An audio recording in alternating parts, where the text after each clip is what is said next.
Hello guys, welcome back. UFC ലോകത്തിലെ ഏറ്റവും വലിയ MMA ഓർഗനൈസേഷൻ ഒരിക്കൽ അടച്ചുപൂട്ടും എന്ന നിലയിൽ നിന്നുമാണ് UFC ഈ ലെവലിലേക്ക് ഇത്രയും വലിയ ഒരു ഓർഗനൈസേഷൻ ആയി മാറിയത്. ഇതിന്റെ ചരിത്രം നമുക്കൊന്ന് നോക്കാം.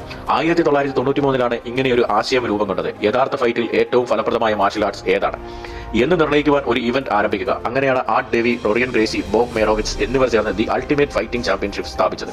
ബ്രസീലിലെ വെയിൽ ടൂഡോ പോരാട്ടങ്ങളിൽ നിന്നായിരുന്നു ഇതൊരു പ്രചോദനം. 1993 നവംബർ 12 കൊളറാഡോയിലെ ഡെൻവറിൽ നടന്ന ആദ്യ ഇവന്റ് UFC 1. ഭാരവിഭാഗങ്ങളോ റൗണ്ടുകളോ നിയമങ്ങളോ ഒന്നും തന്നെ ഇല്ലായിരുന്നു. തലയ്ക്ക് കുത്തുക, നാവിക്ക് തൊടിക്കുക എല്ലാം അനുവദനീയമായിരുന്നു. വ്യത്യസ്ത മാർഷൽ ആർട്സുകളിൽ നിന്നുള്ള ഫൈറ്റേഴ്സ്, ബോക്സർമാർ, റെസ്ലർമാർ, സുമോ, ജിജിറ്റ്സു പ്രാക്ടീഷണർമാർ, മൊത്തം 8 പേർ ഈ ടൂർണമെന്റിൽ മത്സരിച്ചു. പക്ഷേ ഒരു ചെറുപ്പക്കാരൻ റോയ്സ് ഗ്രേഷി എന്ന ബ്രസീലിയൻ ജിജിറ്റ്സു മാസ്റ്റർ സ്വന്തം രീതിയിൽ ആ ടൂർണമെന്റ് തന്നെ മാറ്റിമറിച്ചു. മറ്റുള്ളവരിൽ നിന്നും നന്നേ ചെറുതായിരുന്ന അദ്ദേഹം തനിക്ക് മുൻപിൽ വന്ന എല്ലാവരെയും സബ്മിറ്റ് ചെയ്തു.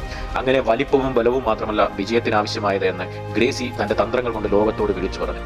എന്നാൽ യുഎഫ്സിയുടെ ബ്രുട്ടാലിറ്റി വേഗത്തിൽ വിമർശനങ്ങളെ വിളിച്ചു വരുത്തി. സെനറ്റർ ജോൺ മക്കെയിൻ ഇതിനെ മനുഷ്യന്മാരുടെ കോഴി പോലെ എന്ന് വിളിച്ചു. ഇത് വ്യാപകമായ നിരോധനങ്ങളിലേക്കും സാമ്പത്തിക പ്രതിസന്ധികളിലേക്കും യുഎഫ്സിയെ നയിച്ചു. 90കളുടെ അവസാനം UFC ഏകദേശം തകർന്നു. അത് അടച്ചുപൂട്ടുക എന്നൊരവസ്ഥയിലെത്തി.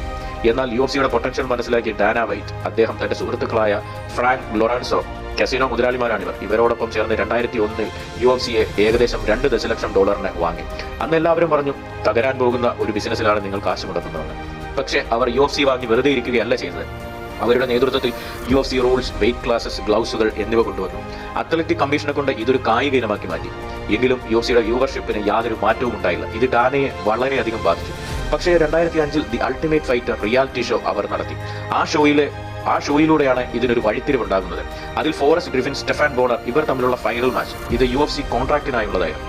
ഇതിൽ ജയിക്കുന്ന ഒരാൾക്ക് മാത്രമാണ് UFC കോൺട്രാക്ട് ലഭിക്കുക. പക്ഷെ അവർ ആ ഫൈറ്റിനെ ഒരു യുദ്ധമാക്കി മാറ്റി. മിനിറ്റുകൾക്കുള്ളിൽ യുഎഫ്സിയുടെ വ്യൂവർഷിപ്പ് ഉയർന്നു. ദശലക്ഷക്കണക്കിന് കാഴ്ചക്കാരെ ഈ ഫൈറ്റ് ആകർഷിച്ചു. അങ്ങനെ 2 പേർക്കും UFC കോൺട്രാക്ട് കൊടുത്തുകൊണ്ട് ഡാന വൈറ്റ് 2 പേരെയും യുഎഫ്സിയിലേക്ക് സ്വീകരിച്ചു. അങ്ങനെ ആ ഒരൊറ്റ ഫൈറ്റ് യുഎഫ്സിയെ രക്ഷിച്ചു എന്ന് വേണം പറയാൻ. ഡാന ആ ഫൈറ്റിനെ പറ്റി പറഞ്ഞത് the fight that saved UFC എന്നാണ്.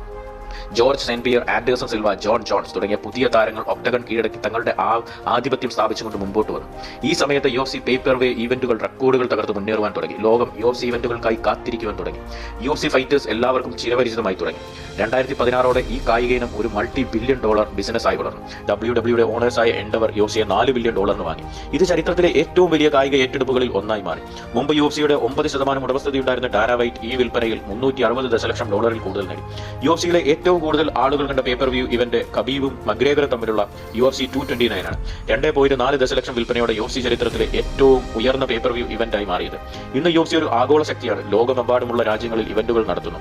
കോണർ, കബീബ്, കംസാദ്, അഡസാനിയ തുടങ്ങിയ ആധുനിക സൂപ്പർ സ്റ്റാറുകൾ യുഎഫ്സിയെ എന്റർടൈനിംഗ് ആയി മുൻപോട്ട് കൊണ്ടുപോകും. ലാസ് വെഗാസിലെ UFC പെർഫോമൻസ് ഇൻസ്റ്റിറ്റ്യൂട്ട് അത്യാധുനിക പരിശീലന സൗകര്യങ്ങൾ നൽകുന്നു. ഇതിനിടയിൽ മറക്കാനാവാത്ത 2 പേരുണ്ട്, മൈക്കിൾ ബിസ്പിംഗ്, ഷെറാ മെഗമഡോവ്. നിശ്ചയദാർഢ്യവും കഴിവുമുണ്ടെങ്കിൽ ഒറ്റ കണ്ണിലെ കാഴ്ച കൊണ്ട് മാത്രം യുഎഫ്സിയുടെ ടോപ്പിലേക്ക് എത്താൻ കഴിയുമെന്ന് ഇവർ തെളിയിച്ചു.